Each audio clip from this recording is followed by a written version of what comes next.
गुरमुखों, इतिहास में नाम आया है भाई मंज का। बड़ा अमीर आदमी था, बल्कि अपने गांव का सबसे बड़ा जमींदार था। वह सुल्तान सखी सरवर का उपासक था। एक दिन इत्तेफाक से सतपुरुष श्री गुरु अर्जन देव महाराज जी के सत्संग में चला गया। उसे सत्संग अच्छा लगा। पिछले कर्म उदय हुए। उसने गुरु साहिब से नाम मांगा।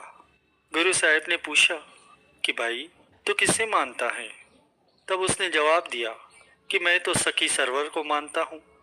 तब गुरु साहिब ने उससे कहा कि अच्छा, तेरे घर में जो पीर खाना है पहले उसको गिरा करा, तभी हम नाम देंगे। भाई मंज घर गया और पीर खाने की ईंट से ईंट बिखेर दी। सबने कहा कि तूने बड़ा पाप किया है, सुल्तान तुझ पर मुसीबत लाएगा, हम तुम्हारा साथ नहीं देंगे।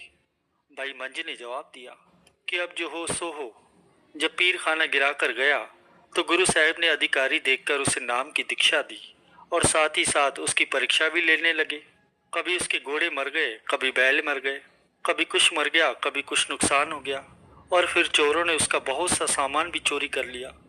लोगों ने कहा कि देखा, सखी सरवर का पीर खाना गिराया ना, उसकी सजा है ये, अब फिर से पीर खाना बना ले। मंजू उनसे कहने लगा कि कुछ परवाह नहीं, अब वह गरीब हो गया, कर्जदार भी हो गया। कर्जे देने वालों ने कहा यहाँ तो कर्ज चुका, यहाँ तो गांव छोड़ दे। लोगों ने कहा कि फिर से सुल्तान का पीर खाना बना ले, सब कुछ ठीक हो जाएगा। लेकिन भाई मंज अपने निश्चय पर दृढ़ रहा और गांव छोड़कर बाहर रहने लगा। एक लड़की थी उसकी और एक स्त्री, तीनों मिलकर गांव के बाहर रहने लगे। अब जमींदारों को और काम तो आता नहीं था। बेचारा बाहर से घास लाता, उसे बेचकर पैसे कमाता और अपना गुजारा करता। कुछ दिन बीत गए। श्री गुरु महाराज जी ने अपने एक सेवक को भाई मंज के नाम एक चिट्ठी देकर भेजा और उनसे कहा कि इस चिट्ठी की भेंट 20 रुपए है, अगर मंज रुपए दे दे तो चिट्ठी दे देना। चिट्ठी दिखाई और श्री गुरु महाराज जी का हुक्म सुनाया। भाई मंज बड़ा खुश हुआ, लेकिन पास में कुछ था नहीं। धर्मपत्नी से सलाह किया। औरतों के हाथ में, कान में, नाक में कुछ न कुछ जेवर होता ही है। कुछ लड़की की चूड़ियाँ, कुछ औरत की चूड़ियाँ और अन्य जेवर वगैरह कुछ इकट्ठे किए और सुनार के पास ले गया। उसने कहा कि 20 रुपए का माल है।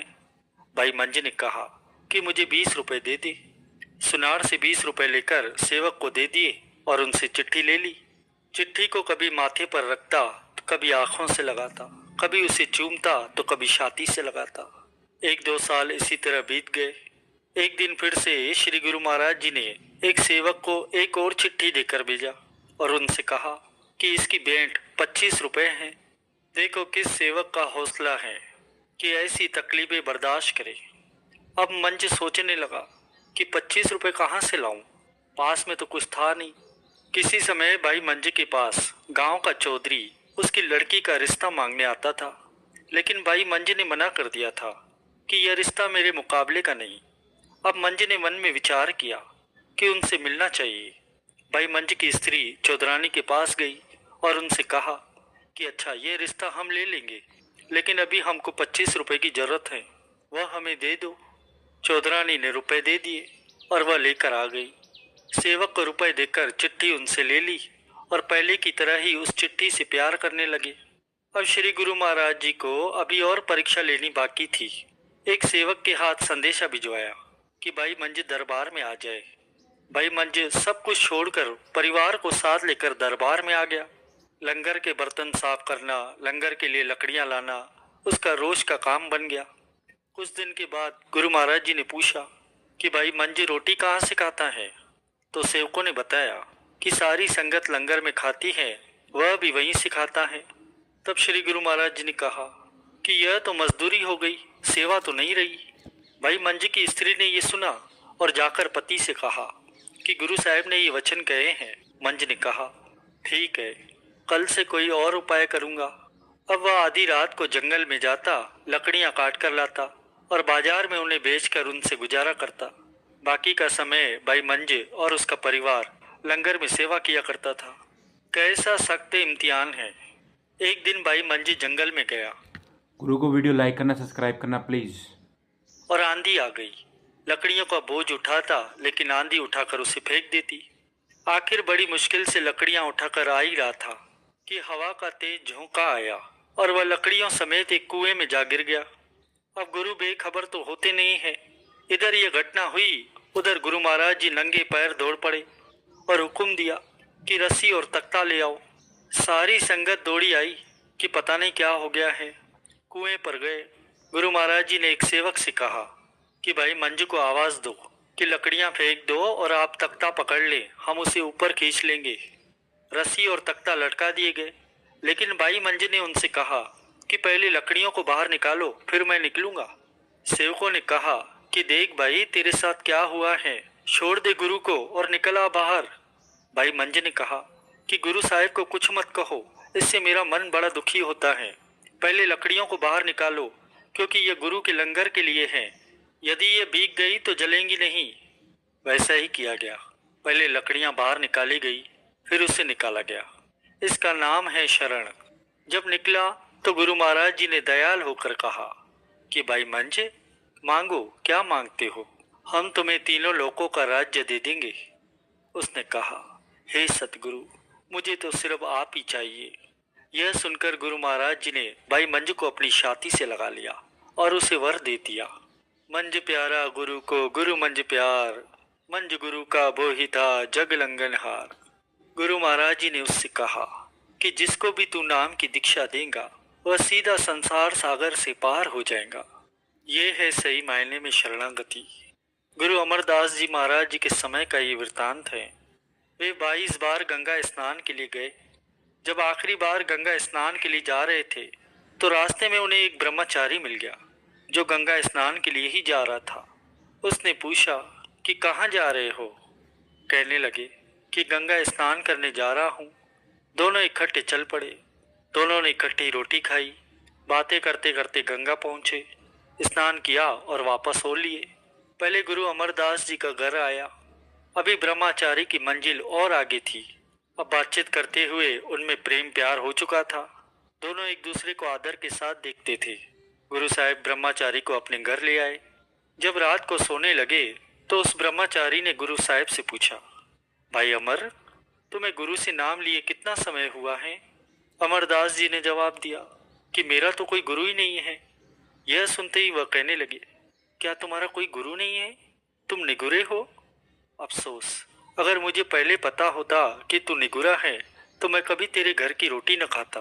मेरा तो सारा कर्म धर्म ही नष्ट हो गया। यह कहकर वह बड़े दुखी दिल से उसी वक्त अपना बिस्तरा बोरी लेकर चल पड़ा। जब वह चला गया तो अमरदास जी को बड़ा अफसोस हुआ। अब दिल में विचार करने लगे कि 62 साल की उम्र हो गई है, अभी तक मुझे कोई गुरु नहीं मिला। हे गंगा माँ, तू ही मुझे गुरु से मिला दे। हे गंगा माई, अब तू ही गुरु मिला दे। हे कालिका, कोई गुरु मिला दे। इसी चिंता में उन्हें रात भर नींद नहीं आई। सुबह हुई तो बीबी अमरो, जो कि सतपुरुष श्री गुरु अंगद साहिब जी की बेटी हैं, जो गुरु अमरदास जी के भाई के बेटे से ब्याही हुई थी, गुरुवाणी पढ़नी शुरू कर दी। वह रोज सुबह उठकर गुरुवाणी पढ़ा करती थी और जो जो वह गुरुवाणी पढ़ती गई वह बानी अमरदास जी के दिल को बीनती गई। वे भी बड़े प्यार के साथ अंदर जाकर सुनते रहे। गुरु को वीडियो लाइक कर दो, सब्सक्राइब कर दो प्लीज़, और कमेंट में जय श्री धन्ना लिख देना प्लीज़। तब अमरदास जी ने उनसे पूछा कि बेटी, यह किसकी बानी है। उसने कहा, जी यह गुरु नानक साहिब जी की बानी है, जिनकी गद्दी पर अब मेरे पिताजी विराजमान हैं। दिल में प्यार था, तड़प थी। कहने लगे, मुझे भी वहाँ ले चल। उसने कहा, जब तक मेरे पिताजी मुझे आप न बुलाएं मैं वहाँ नहीं जा सकती, उनका ये हुक्म है। तब उन्होंने कहा कि तू मुझे जरूर लेकर चल, इसमें अगर कोई पाप लगे तो वो मुझे लग जाए। अगर तेरे पिताजी नाराज होंगे तो ये मेरी जिम्मेदारी है। आखिर वह उन्हें साथ ले गई। जब गुरु अंगद देव महाराज जी के दरबार के नज़दीक पहुंची तो वो उनसे कहने लगी कि आप बाहर ठहरे, मैं अंदर जाकर अर्जी करती हूँ। जब अंदर गई तो गुरु अंगद देव महाराज जी ने कहा कि बेटी, जिसको तू अपने साथ लाई हो उसे भी तो अंदर ले आओ। जब अमरदास जी गुरु अंगद देव महाराज जी की हुजूरी में पेश हुए तो उनके श्री चरणों में गिर पड़े और उनसे नाम का भेद पाने के लिए विनती करने लगे। गुरु अंगद देव महाराज जी को अमरदास के प्रेम की तड़प और उनकी योग्यता का ज्ञान तो था ही, इसलिए गुरु अंगद देव महाराज जी ने उन्हें सेवक स्वीकार कर लिया और समय आने पर उन्हें अपने रंग में ही रंग कर अपना स्वरूप बना लिया और अपना उत्तराधिकारी नियुक्त कर दिया। यहाँ ताल्लुक इस बात से नहीं है प्रेमियों कि किस प्रकार गुरु अंगद देव महाराज जी ने अमरदास जी को रूहानी दौलत से भरपूर कर दिया और उन्हें अपना रूप बना लिया, बल्कि इस बात से है कि जिनको मनुष्य जन्म पाकर भी पूरा गुरु मिल गया, उनका जन्म तो सफल हो गया। अब आगे हैं जिनकी सारी उम्र गुजर गई दुनिया के काम करते हुए, लेकिन अब तक उन्होंने गुरु की शरण नहीं ली। सदगुरु के बिना हकीकत का भेद नहीं खुल सकता और ना ही कोई मन माया के बंधनों से छूट सकता है और बिना शब्द के न कोई मालिक से मिल सकता है। केवल सदगुरु ही सूरत को शब्द के साथ जोड़ते हैं। वीडियो लाइक करना, सब्सक्राइब करना प्लीज़।